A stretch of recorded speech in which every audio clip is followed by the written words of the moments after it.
Hello friends, तो आज हम पढ़ने वाले हैं अष्टक नियम के बारे में, ऑक्टा रूल।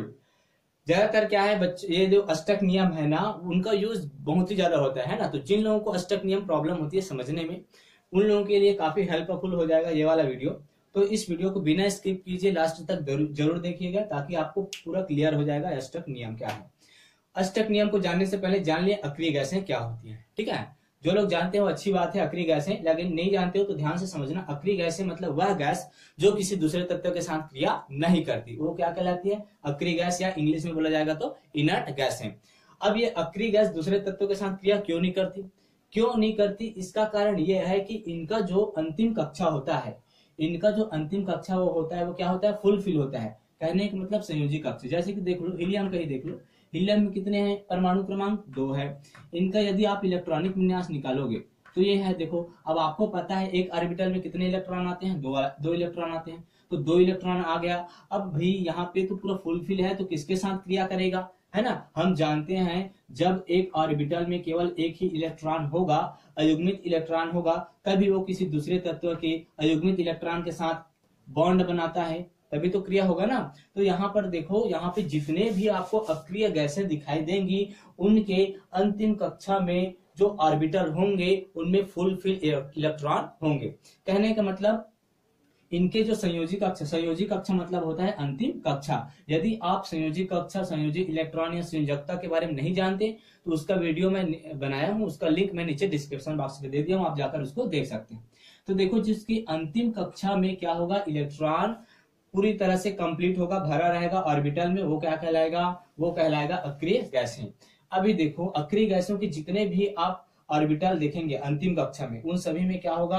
अंतिम कक्षा में इलेक्ट्रॉन भरा रहेगा। और सभी में देखना, यहाँ पर हीलियम बस में 2 है, बाकी में सभी में अंतिम कक्षा में कितने इलेक्ट्रॉन होंगे? 8।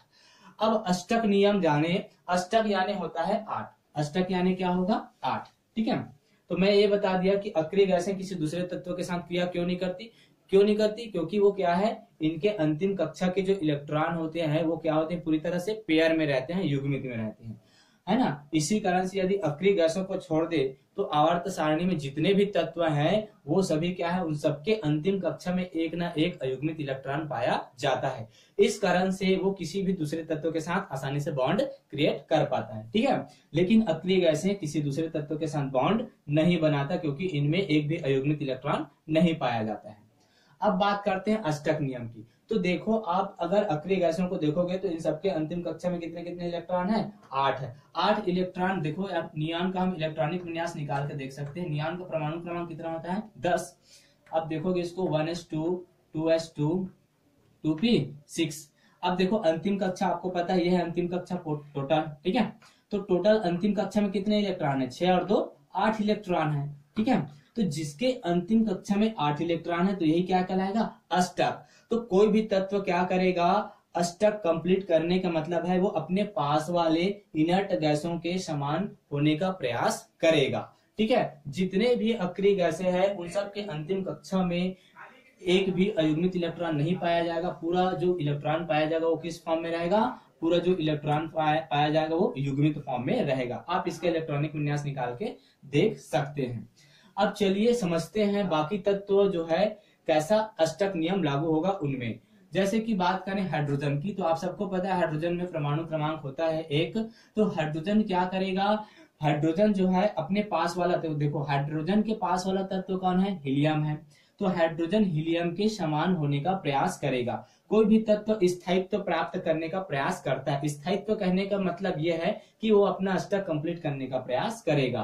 तो हीलियम क्या करे, हाइड्रोजन क्या करेगा? एक इलेक्ट्रॉन ग्रहण करने का प्रयास करेगा। यदि वो एक इलेक्ट्रॉन ग्रहण कर लेता है तब हाइड्रोजन में कितने इलेक्ट्रॉन हो जाएंगे? 2 इलेक्ट्रॉन हो जाएंगे, जो कि इलेक्ट्रॉन किसके बराबर है? हीलियम के इलेक्ट्रॉन के बराबर है, ठीक है।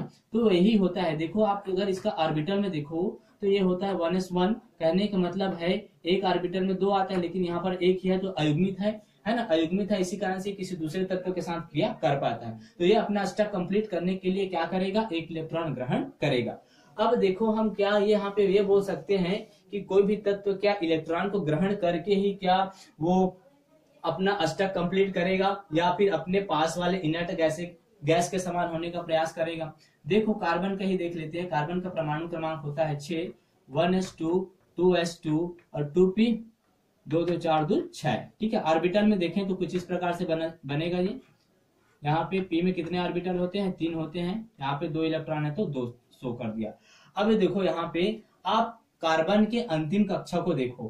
कार्बन के अंतिम कक्षा को देखने पर हमको पता चलता है कि इसके अंतिम कक्षा में टोटल इलेक्ट्रॉन कितने हैं, 2 और 2 4। देखो अंतिम कक्षा में टोटल 4 इलेक्ट्रॉन है। तो अष्टक नियम ये कहता है कि अंतिम कक्षा में टोटल कितने इलेक्ट्रॉन होने चाहिए, अंतिम कक्षा में टोटल इलेक्ट्रॉन होने चाहिए 8, लेकिन यहाँ पर 4 है। तो कार्बन क्या करेगा, अपने पास वाले, तो कार्बन के पास वाले कौन, नियॉन। ठीक है, तो कार्बन क्या करेगा, अपने पास वाले इनर्ट गैस के परमाणु क्रमांक के बराबर होने का प्रयास करेगा। अभी देखो, ये देखो यहाँ पे 2 और 2 क्या है, 4। तो 8 होने के लिए इसको कितना इलेक्ट्रॉन की आवश्यकता है, इसको 4 इलेक्ट्रॉन की आवश्यकता है। तो यहाँ पे आ जाएगा, देखो 1 2 3 और 1 4। तो इस प्रकार से 4 इलेक्ट्रॉन को ग्रहण करके क्या करेगा, अपना अष्टक कंप्लीट करेगा कौन, कार्बन।